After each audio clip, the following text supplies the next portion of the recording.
Hello ಗೆಳೆಯರೇ, ನಮಸ್ಕಾರ. ನಾನು ನಿಮ್ಮ Lingegowda. LG dream world Kannada ಚಾನಲ್ಗೆ ಸ್ವಾಗತ, ಸುಸ್ವಾಗತ. ನಾನು ಈ ದಿನ ನಿಮಗೆ ಏನು ತೋರ್ಸಕ್ಕೆ ಬಯಸ್ತಾ ಇದ್ದೀನಿ ಅಂದರೆ, ಪಾಂಡುಪುರದಲ್ಲಿರುವಂತಹ ಪ್ರತ್ಯಂಗಿರಾ ದೇವಿಯ ದೇವಸ್ಥಾನದಲ್ಲಿ ನಡೆದ ಭೈರವಿ ಅಮ್ಮನವರ ಗುರುವಂದನಾ ಕಾರ್ಯಕ್ರಮವನ್ನು ನೋಡೋಣ ಬನ್ನಿ.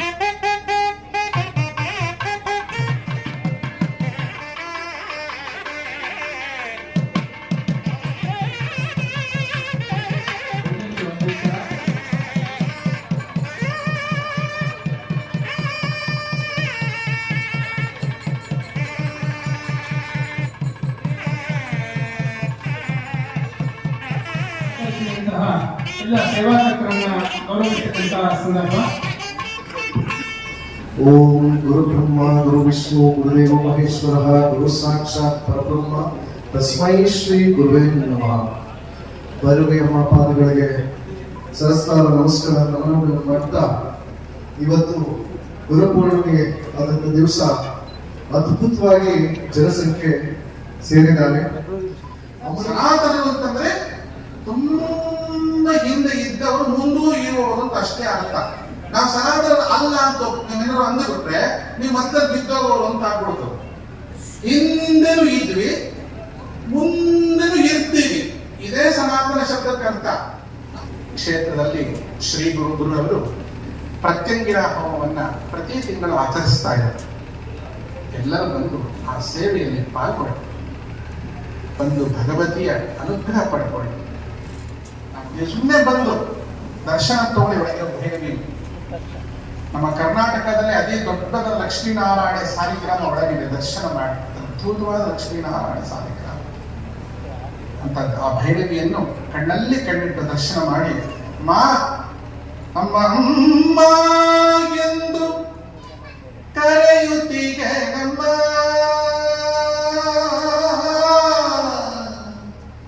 ಅಮ್ಮ ಅಮ್ಮ ಎಂದು ಕರೆಯುತ್ತೀಗೆ ಕರೆ ಕರೆಗಿತ್ತಂದನೆ ಓಡಿ ಬಾರಮ್ಮ ಓಡಿ ಬಾ.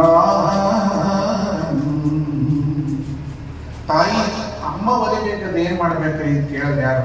ಬಹಳ ಸುಲಭ ಕಣಪ್ಪ. ಮಗು ಆಗ್ಬಿಡು. ಅಮ್ಮ ಒಲಿಬೇಕಾದ್ರೆ ಏನ್ ಮಾಡ್ಬೇಕು? ತಪಸ್ ಮಾಡ್ಬೇಕಾ? ಏನ್ ತಪಸ್ಸು ಮಾಡ್ಬೇಕು.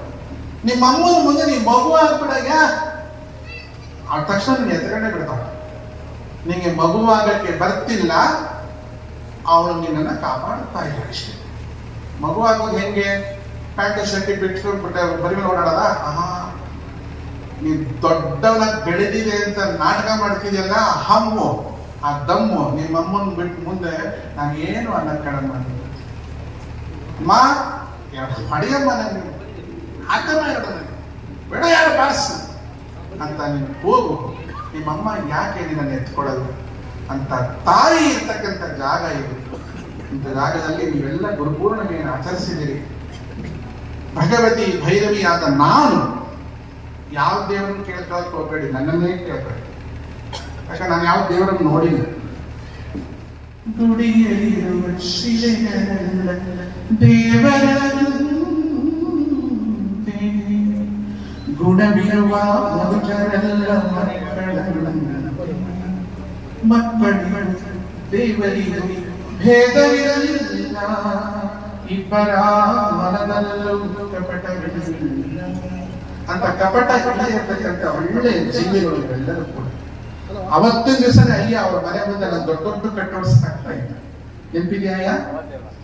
ಅವತ್ತು ನಮ್ಮ ಹತ್ರ ಏನೂ ಇಲ್ಲ, ಒಂದು ತಾಮ್ರದ ಸೊಪ್ಪು ಮಾತ್ರ ಇತ್ತು. ಅಂತ ದಿವಸಗಳಲ್ಲಿ ನೀವೆಲ್ಲ ನನಗೆ ಬೆನ್ನೆಲುಬಾಗಿ ನಿಂತುಕೊಂಡಂತ ನಿಮ್ಮ ಬೆನ್ನುಗಳ ಗುರಿ ಭಗವಂತ ಬಲವಾಗಿ ಇಟ್ಟಿಲ್ಲ. ದೇವರ ಹತ್ರ ಹೋಗಿ ನಮ್ಗೆ ನಾವೇನು ಕೇಳಬಾರ್ದು, ಅಷ್ಟೊಂದು ಬಡವರ ನಾವು ಕೇಳಕ್ಕೆ. ಎಂಥ ಕಣ್ಣು ಕೊಟ್ಟಿದ್ದಾನೆ, ಎಂಥ ಕಿವಿ ಕೊಟ್ಟಿದ್ದಾನೆ, ಎಂಥ ಕೈ ಕೊಟ್ಟಿದ್ದಾನೆ, ಇನ್ನೇನ್ ಕೇಳಬೇಕಮ್ಮ? ಒಳ್ಳೆ ಆರೋಗ್ಯ ಕೊಡು, ದುಡ್ಕೊಂಡು ತಿನ್ನೋ ಶಕ್ತಿ ಕೊಡು. ಯಾರದು ಅಮ್ಮಯ್ಯ ಅಪ್ಪಯ್ಯ ಧರ್ಮಾನೇ ತಾಯಿ ತಂದೆ ಅನಿಸ್ಬೇಡ. ಇಂತಹ ವರವನ್ನು ಭಗವಂತನಲ್ಲಿ ಕೇಳಬೇಕು. ರಾತ್ರೋರಾತ್ರಿ ಶ್ರೀಮಂತರಾಗ್ಬೇಕು ಅಂತ ಎಲ್ಲರಿಗೂ ಆಸೆ. ಆಗ್ಬಿಟ್ಟು ಏನ್ ಮಾಡ್ತೀನಿ ಅಂತ ನೀವು ಅನ್ಕೋಬೇಕು. ಯಾಕೆ ಯಾರು ಜ್ಞಾನವೇ ಇಲ್ಲ. ದೊಡ್ಡ ಶ್ರೀಮಂತರಾಗ್ಬೇಕು. ಯಾಕಾಗ್ಬೇಕು? ಆದ್ಮೇಲೆ ಏನ್ ಮಾಡ್ಬೇಕು ಅನ್ನೋ ಗುರಿ ಬೇಕಲ್ವ ನಿಮ್ಗೆ. ಗುರಿಯಲ್ಲಿ ಶ್ರೀಮಂತರಾಗ್ಬಿಟ್ರೆ ಏನ್ ಚೆನ್ನಾಗಿರುತ್ತೆ? ಚೆನ್ನಾಗಿರುತ್ತೆ. ದೇವರ ಹತ್ರ ಹೋಗಿ ಮೊದಲು ಕೇಳ್ಕೊಳ್ಳಿ, ದೇವರೇ ನಮ್ಮ ಬೆನ್ನನ್ನ ಕಾಯಪ್ಪ ಅಂತ ಕೇಳಿ. ಯಾಕೆ? ಎಂತ ಒಂದು ನಪುಂಸಕನಾದ್ರೂ ಮುಂದೆ ಯಾವನಾದ್ರೂ ಬಂದು ಹೋರಾಟ ಮಾಡಿದ್ರೆ ಅವನೇನ್ ಸುಮ್ಮನೆ ಕೊಟ್ಕೊಳ್ಳಲ್ಲ. ಅವನ 10 ಹೊಡೆದ್ರೆ ಒಂದನ್ನು ಹೊಡಿತಾನೆ. ಎಷ್ಟೇ ನಪುಂಸಕ ಆಗಿರ್ಲಿ ಅವನ 10 ಹೊಡೆದಂದ್ರೆ ಇವನು ಒಂದನ್ನು ಹೊಡಿತಾನೆ.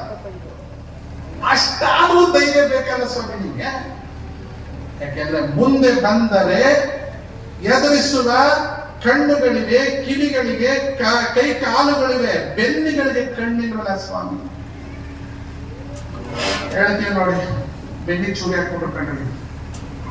ನಾವೆಷ್ಟು ನಂಬಿದ್ವಿ, ನಮ್ಮ ಬೆನ್ನಿ ಚೂರಿ ಹಾಕ್ಬಿಟ್ರು ಕಣ್ರಿ. ಯಾಕೆಂದ್ರೆ ಬೆನ್ನಿಗೆ ಕಣ್ಣುಗಳು ಇಲ್ಲ. ಇಲ್ಲಿ ವಿಚಿತ್ರವಾಗಿರ್ತಕ್ಕಂಥ ಶಕ್ತಿಯ ಸಂಚಾರ ಇದೆ.